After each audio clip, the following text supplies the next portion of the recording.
大家好，我是土社长阿忠哥，接下来看客家民俗学燃料，今日来上课咧。今日来课程的主题是乜嘅？是看差金學客會由來咧。唔知大家有看過差金麼？老大家報告一下哦。2022年第57屆嘅金鐘獎，天時金鐘獎哦，差金列出戲劇總共入圍16項嘅獎項，呢係天時金鐘獎歷史上從來唔是有一出戲劇打破呢種紀錄，佢打破頭牌紀錄，當強當戰鬥有冇？拍手！韓國嗬，呢係台灣歷史上第一部用海陸強客會做主要語言嘅戲劇，頭牌睇真係睇題嘛，談到即係自然強好多，呢出戲劇通前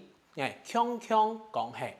都係海陸強，真嘅講海陸強嘅鄉親朋友啟動當歡喜嗬，今日呢為從差金地盤來讀5段出來，包含到你老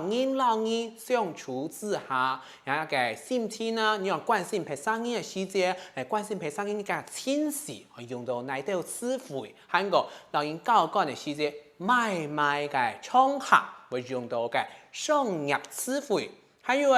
掏心口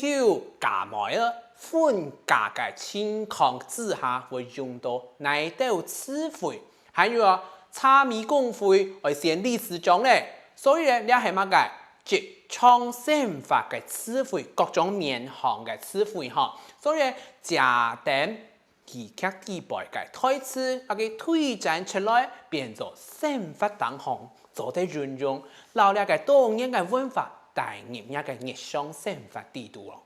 嗱，大家來分享一下，其實差金咧呢出戲劇，佢係講1950年代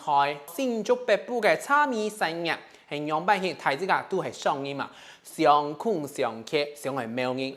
我呢一鋪唔會老人講，你假使做到嘅，哎呦，就算你強，你假使做唔到，假使愛讓咧係冇，大家競爭來競爭去，喜喜樂樂，依是呢個差米嘅產業，老文化。創造經濟奇蹟，只係呢出戲劇嘅主題，做嘅嘅題材啦。不過咧，對個樣片地圖嘛，大家嘛做得看到吼，所以客人嘅想法，客人偏向是係什麼嘅？做哪條事情？韓國呢個田農、老地主，呢啲交流係用百姓呢？韓國咧，該種事呢係該種緊病嘅節奏地盤咧，你嘛做得參與到。1950年代客莊嘅故事，還有台灣嘅經濟奇蹟咯。好，講嚟安度，其實有啲人會講，戲劇地圖嘛，全係假啊，即出假，自家寫嘅故事添嘅。唔係哦，其實差金呢個戲劇地盤嗬，你看到特質角色，佢可能是係現實生活當中經濟存在嘅人物，像係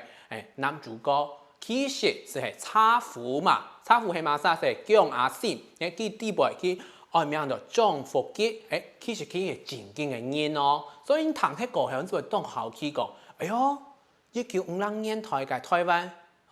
真係安強安病係冇？哎呦，韓國北部呢下看起來就普通嘅客家莊天天，該東西安繁榮係冇？正經住哦，呢下睇下。強下來到差金年代，體驗一下該種是嘅差金輝煌年代了，強下來看。